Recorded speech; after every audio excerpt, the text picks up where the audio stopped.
Bismillahirrahmanirrahim. Silek Lidah Nagari TV hadir ke hadapan pemirsa Sumatera Barat. Pertama, dan ini menjadi suatu hal yang baru, di sini akan menghadirkan argumen-argumen cerdas untuk sebuah solusi yang terbaik. Perdana, Silek Lidah menampilkan tema yaitu Bank Nagari konversi syariah ditunda atau batal. Demi mewujudkan Indonesia sebagai pusat ekonomi dan keuangan syariah terbesar di dunia tahun 2024, konsep syariah pun mulai bertahap diterapkan di berbagai industri. Salah satunya perbankan. Untuk Sumatera Barat, beberapa provinsi bahwa konsep syariah di perbankan ini sejalan dengan adat Minangkabau dan adat Basani Sarak Basani Kitabullah. Syariah, sebagian orang bilang DNA-nya orang Minangkabau. Tapi mengapa dan bagaimana Bank Nagaris yang dulunya diputuskan untuk menjadi syariah akhirnya dalam RUPS terakhir ditunda sampai 2023. Malam ini hadir di Silek Lidah, yaitu pendekar-pendekar argumen di Sumatera Barat, yaitu yang paling kiri ujung Bang Miko Kamal sebagai pengamat hukum korporat, dan saya kenal betul dengan beliau karena beliau termasuk orang yang menginspirasi saya. Kemudian ada dekan di Universitas Islam Negeri, yaitu Pak Ahmad Wira, dekan ekonomi syariah UIN Imam Bonjol. Assalamualaikum warahmatullahi wabarakatuh. Waalaikumsalam warahmatullahi wabarakatuh. Dan yang ketiga yaitu Bung To Fly. Ya, terima kasih. Assalamualaikum Bang Toai, Adrianto Swandi. Haji To Fly saya panggil, adalah wartawan senior, pemerhati ekonomi, tulisan-tulisannya sangat menggigit, termasuk soal konversi Bank Nagari ke syariah atau tidak. Kemudian wakil rakyat kita, anggota DPRD, wakil ketua Komisi 3 dari fraksi Partai Demokrat, yaitu Pak Ali Tanjung. Assalamualaikum warahmatullahi wabarakatuh.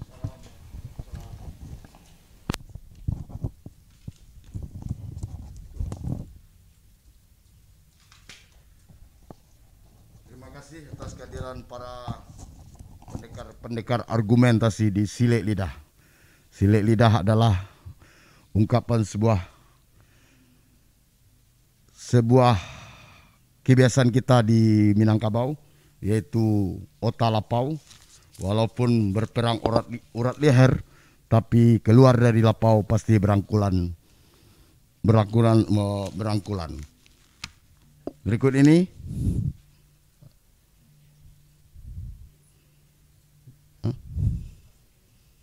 ya kami pertunjukkan sebuah headline dari topik kita malam ini. Pada RUPSLB yang dilaksanakan 30 November 2019 lalu, telah diputuskan mengenai konversi Bank Nagari menjadi Bank Umum Syariah. Coba jadi konversi syariah.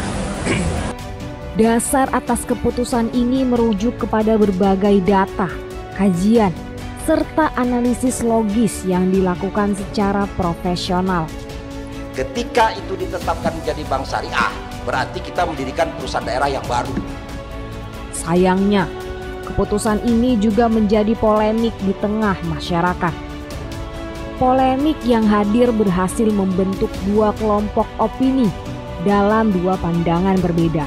Maka saya sangat optimis pilihan yang paling tepat itu adalah konversi. Pertanyaan yang kemudian muncul juga tidak lepas dari keraguan atas totalitas terkait implementasi sistem ekonomi syariah yang akan dijalankan. Hingga saat ini masih banyak pemegang saham atau acting shareholders yang belum menyetujui keputusan terkait rencana konversi. Dinamika yang terjadi di lapangan menjadi salah satu faktor atas penundaan persetujuan tersebut. Jadi apakah konversi, apakah spin-off, semuanya berdasarkan kajian.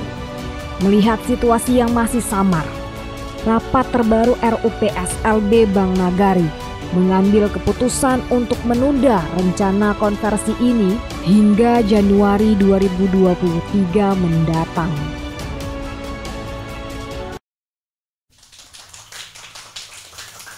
Nah, itulah sebuah highlightnya, dan itu akan menjadi pembahasan kita malam ini di Silek Lidah program Nagari TV di Foodpedia Jalan Khatib Sulaiman ini.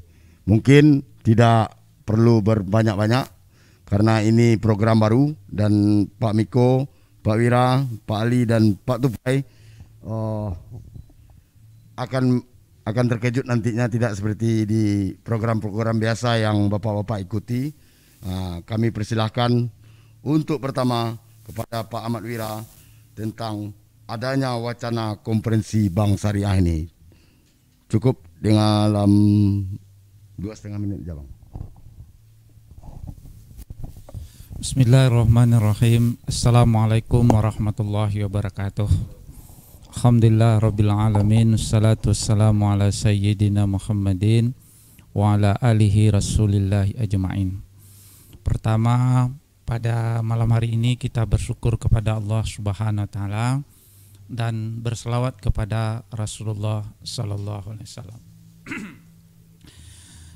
Pada kesempatan ini Silek Lidah ya, ini adalah istilah yang memang di kampung awak di Payakumbuh ko pandeka di Lapau. Alhamdulillah ini menjadi sesuatu acara yang sangat luar biasa dalam rangka untuk mencerdaskan dan sekaligus untuk memberikan wawasan terkait dalam hari ini adalah tentang konversi Bank Nagari Syariah. Pertama, kita tahu bahwa dalam kaitan pengembangan ekonomi dan keuangan syariah, pada awalnya memang secara nasional kita mengembangkan awalnya adalah lembaga keuangan. Tapi sekarang secara nasional dengan Komite Nasional Ekonomi dan Keuangan Syariah, maka mulailah bahwa kajian-kajian itu tidak hanya terkhusus terhadap kajian lembaga keuangan, tetapi juga adalah terkait dengan ekonomi syariah itu sendiri. Sehingga Komite Nasional awalnya adalah Komite Nasional Keuangan Syariah, lalu diganti dengan Komite Nasional Ekonomi dan Keuangan dan Ekonomi Syariah. Nah, di situ master plan-nya, maka bagaimana menjadikan Indonesia sebagai pusat pengembangan ekonomi syariah. Nah, hari ini kita berbicara tentang lembaga keuangan syariah, salah satu sebagai komponen. Kalau kita lihat mata rantai dalam pengembangan ekonomi syariah, maka lembaga keuangan berada di tengah-tengah. Kenapa kita katakan demikian? Apapun nanti pengembangan ekonomi dan keuangan syariah tentu akan melibatkan lembaga keuangan. Maka untuk Sumatera Barat, dengan adanya keputusan dari rapat pemegang saham untuk dikonversi menjadi Bank Nagari Syariah, maka tentu ini juga akan mendukung terhadap pengembangan ekonomi syariah yang lainnya. Oleh sebab itu menurut kita bahwa ini adalah momentum besar dan kesempatan bagi kita. Kenapa secara nasional, maka sekarang bagaimana membesarkan lembaga keuangan syariah. Dulu pada tahun 2006, maka persoalan yang mendasar terhadap lembaga keuangan syariah itu adalah ketika lembaga keuangan syariah, bank-bank syariah itu tidak memiliki atau tidak punya lembaga keuangan yang besar, size-nya itu terlalu kecil, sehingga ketika dibandingkan dan disandingkan dengan lembaga-lembaga keuangan yang konvensional, maka dia menjadi kecil dan sulit bersaing. Kita tahu bahwa lembaga keuangan syariah perbankan itu bukanlah lembaga sosial. Perbankan syariah juga jangan dianggap lembaga sosial. Perbankan syariah adalah memang lembaga yang dia itu adalah lembaga yang memiliki orientasi bisnis dan ada keuntungan di situ, dia memiliki orientasi sosialnya. Tetapi harus kita catat bahwa perbankan syariah, bank nagari syariah adalah memang adalah untuk bisnis. Kenapa saya katakan demikian? Karena dia adalah penghimpun dana dari masyarakat lalu penyaluran dananya. Nah, dari sisi inilah ketika kita urut daripada keinginan-keinginan masyarakat, lalu dari sisi lembaga-lembaga yang mendukung, karena kita juga sekarang dengan adanya kita dijadikan sebagai salah satu ketika lihat master plan pengembangan pariwisata halal itu, maka Sumatera Barat termasuk 10 daerah yang akan dijadikan pengembang wisata halal. Tahan dulu Pak Ira, mungkin Pak Ali bisa men-stressingnya apakah sudah sedemikian banyak manfaatnya terhadap tujuan dari syariah, bank syariah nagari ini, tapi mengapa sebagai wakil rakyat tidak memberikan dukungan full terhadap keinginan tersebut? Silakan Pak Ali. Ya, terima kasih. Kami wakil rakyat ini terutama DPD Sumbar ya, kalau udah urusan bank syariah ini selalu dibilang tidak memberi dukungan penuh. Makanya saya juga pusing, dukungan penuh itu yang kayak apa gitu loh. Itu yang pertama ya kan. Karena dari awal kami itu tidak pernah membilang tidak gitu loh. Kami hanya menyampaikan kepada Pemprov, kepada Bank Nagari, karena OJK sudah memberi syarat 16 syarat yang harus dipenuhi, makanya kami ingin melihat syaratnya itu sudah ada apa belum. Nah, tapi karena kami mengatakan syaratnya belum ada, kami dibilang tidak mendukung. Ya inilah yang saya bingung itu loh. Makanya saya ingin tanya, yang mendukung penuh itu kayak apa? Apakah yang mendukung penuh itu tanpa melihat aturan, terus kami mendukung gitu loh. Ini kalau ibarat orang mau sholat ya, kami itu cuman pengen memastikan udah berudu apa belum gitu, itu aja. Kata kuncinya ya, 16 syarat yang diminta oleh JK itu harus terpenuhi dulu. Bagaimana? Iya, harus terpenuhi dulu. Bukan DPRD Sumbar tidak mendukung. Nah, karena kalau belum terpenuhi, nanti ketika kami sahkan perda ternyata tidak terpenuhi, kita dibilang DPRD memalukan gitu loh. Karena ini yang pegang regulasi OJK. Nah, itu satu ya. Kemudian yang kedua lagi, DPRD Sumbar yang mewakili pemerintah Sumatera Barat itu hanya memiliki saham 31,7. Sisanya kabupaten kota, 19 kabupaten kota dan 1 koperasi pegawai Bank Nagari. Nah, itu di luar kekuasaan kami. Taruhlah kami DPRD ini setuju, kami sahkan perda itu, baru hanya untuk kekuasaan 31,7. Sementara 19 kabupaten kota yang lain siapa yang tanggung jawab? Nah, jadi tolonglah pahami posisi kami itu, jangan kami dibully terus, wah ini Ali Tanjung, ini DPRD tidak mendukung, begitu terus narasi yang keluar. Jadi kadang-kadang kami jadi apatis juga gitu loh.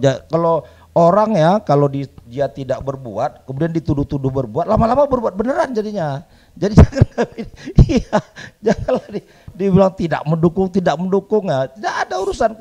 Kalau mayoritas pemegang saham itu sudah setuju, mayoritas DPRD di kabupaten kota itu sudah setuju, tidak bisa kami DPD Sumbar ini menghalangi. Kita hanya pegang 31,7. Sip, mantap Ali. Sisanya kabupaten kota. Ya, nah, itu begitu. Kita garis bawahi bahwa DPRD tidak dalam posisi mendukung atau tidak mendukung, karena posisi DPRD adalah sesuai dengan garisan saham Provinsi Sumatera Barat itu hanya ada 31% dan itu tidak harus, untuk merubahnya harus 100% yang menyetujui terhadap konversi ini. Mungkin kita break sebentar dulu untuk melonggarkan urat-urat leher. Ini silat lidah, bukan program biasa, dan silakan bersilat argumentasi di forum ini.